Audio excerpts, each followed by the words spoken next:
बर्तमान बड़ खबर पानीपाग को नहीं बड़ सूचना नुआ अपडेट आसुची आउ एक पश्चिमा झड़ आज 28 तारिख जाए प्रबल वर्षा नहीं सतर्क सूचना हाई अलर्ट जारी कला पानीपाग विभाग आज 15 जिला को प्रबल वर्षा नहीं सतर्क सूचना जारी कर बेले आसंता काली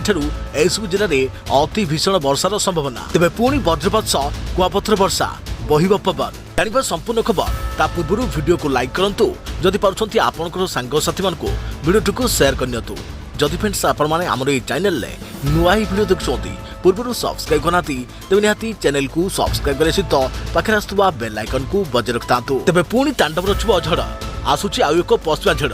आज ठारू वर्षा बाकु थिबा बेले काली ठारू पुणी राज्य में पश्चिमा झड़र प्रभाव देखा मिलिबो घड़घड़ी वर्षा एवं झड़ सह घंटाप्रति पवन बेग 40 रु 60 किलोमीटर बेगर बहिबार संभावना रही सेपरी आसंता 26 तारिख वर्षार विस्तृति बढ़ी पारे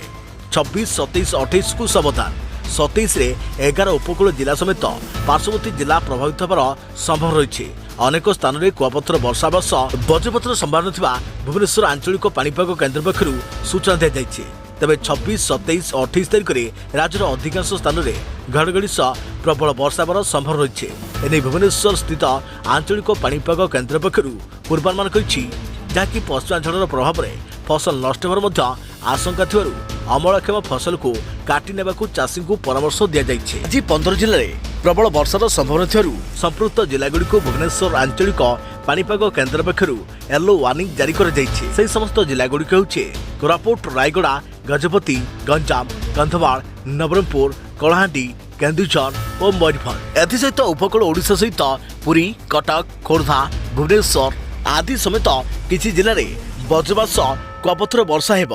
पवन बहिब पवन बेग 40 रु 50 किलोमीटर रहिबा नै संभावना।